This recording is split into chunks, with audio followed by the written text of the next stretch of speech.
guys, my name is Sydney if you haven't met me in real life or on the internet. Today we're going to go over inversions specifically. So this is kind of a refresher if you've taken classes and you know how to get in and out of an inversion safely if you're not used to doing it without somebody next to you. Just some really good tips on how to get in and out, how to be safe, what to look for, and also some stuff you can play with while you're in your inversions, different leg positions, things like that. If you are at home, be very careful of the floors that you are on. I tend not to use yoga mats or anything with my personal practice because I'm very low. My head is very, very close to the ground, almost touching really, and so that's where my information and my personal practice comes from. If you're using higher fabrics or higher rigging, I recommend finding some safety things, some safety tips on being higher off the ground, because that's where things tend to get a little bit more dangerous. And after all, our head is closest to the ground, so if we fall out, that's a lot of pressure on the neck. So that's what we want to try to avoid, but also being aware of where those complications come in, right? So I know it's a big term, trying to be safe and trying to do all the things, but I do want you to have fun and I do want you to do so safely. So that's what this video is specifically for, is to go over all of the safety and all of the fun. So go ahead and get comfortable and get your setup, and let's go ahead and get started. I'm gonna face away from you guys so you can see where the fabric is. So I apologize for the wonderful backside view, but it's so you guys can see. The fabric is going to come right about your back of your hip bones, so right around the tailbone area, or right around where the top of your pants are. It can be a little higher, it can be a little bit lower, but typically right about the back of the hip bones, or if you have the little cute little dimples people get in their back, then it would be right there. The thumbs are going to press the fabric away from you. They're going to hold it out wider than the hips. Now, a couple things to know. Your arms will have to move a little bit, but your typical starting place is going to be elbows kind of pointing in towards each other, shoulder blades together, standing nice and tall. If you are a taller person, you do want to have a taller fabric. You might have to adjust your fabric in the middle of your practice. It happens all the time. What you want to avoid when moving into this inversion is bending the knees a lot or arching the back. Now what I mean by that is that sometimes people just go straight into this kind of back bend and you have to catch yourself here. So you don't want to just go straight to the back, and you also don't want to bend your knees so much that you squat down and your arms are up here, right? You want to find a nice balance between leaning back, not arching, and getting a little micro bend in the knees if you need the space. So bringing the hands out wide, keeping that pressure to keep the fabric wider than your hips. Start to tilt back, lean your weight back, keeping your core engaged, not arching, but tilting. Tilting back, maybe bend the knees if you need the space, and the knees come up. This is your first position here. Tight little plank. Your knees go wide, you can keep your feet together. Now, what you don't want is knees through the center. This is bad. You will just do a front somersault over your fabric. Knees go wide. Feet come to the front side of your fabric, the same side your face is on. And they can touch. You could hook them in, whatever feels right. And slowly, you can start to let your chest start to droop. You can hold on here. Your hands will get a little tired, but you can.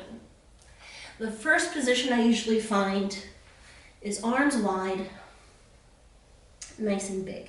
Now you'll notice my fabric is pretty low. I like to keep enough space that I can look up towards the ceiling, but the back of my head is touching the ground slightly. There's not pressure on the top of my head, but there is little space.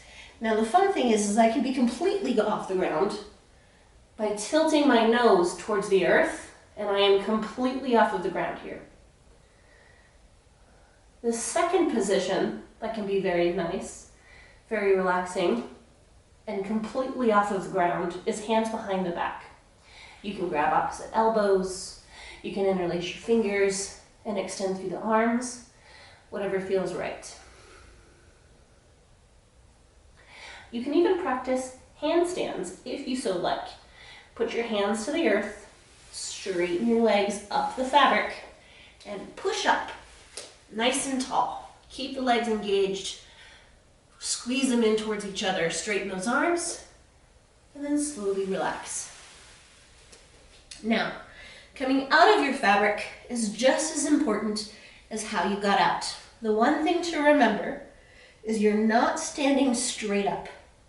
You don't go from being upside down to standing up on your own 2 feet. Just because being upside down, there's a lot of pressure building up in your head. There's a lot of blood flow reversal here. And if you stand straight up, you do have the possibility of getting very, very dizzy and falling over, which we don't want. I have had it happen in classes. Very scary. So, hands come to the top of the thighs on the fabric. Hold tight here.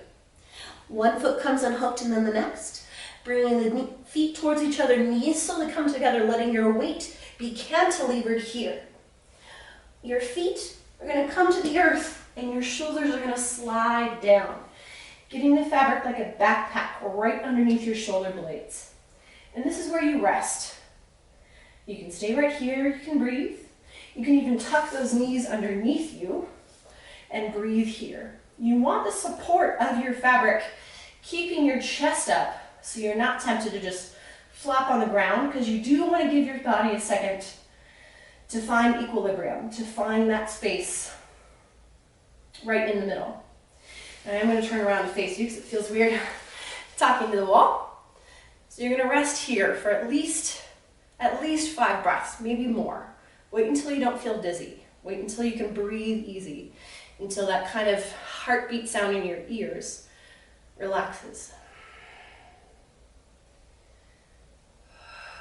And then it's your choice if you want to sink out of your fabric and just kind of sit onto your heels and get a little bit of relaxation here and just kind of breathe. Maybe you find a child's pose. Everybody's a little different in terms of how they feel getting up and out of an inversion. So if you're feeling especially winded or dizzy, just find an easy child's pose right here.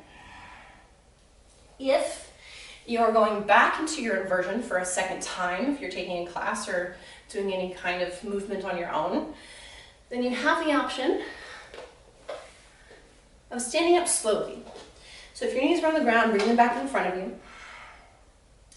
Maybe you just kind of tuck the feet underneath you, roll over your toes in this kind of half up, half down position, and just let your body take another 3 to 5 breaths here, just sinking in, releasing any of that dizzy feeling, any of those sensations. And from here, roll up all the way to the top. Another option that you have is to find kind of that reverse plank. So straightening the legs, keeping the hips up, and kind of giving your body this angle to let everything kind of flow down to the toes. Taking a couple of breaths here and then walking yourself up nice and slow. All options that you have. The biggest thing is to just not move too fast. Move slow, especially if it's your first inversion of the day. In fact, you know, if you're following along to a video, if you're in class, if you have time and teachers that will let you kind of practice this with a little bit of freedom of movement, go upside down, stay down for 5 breaths, come back up. Walk into your inversions slowly and walk back out of them slowly. Take the time to get used to it.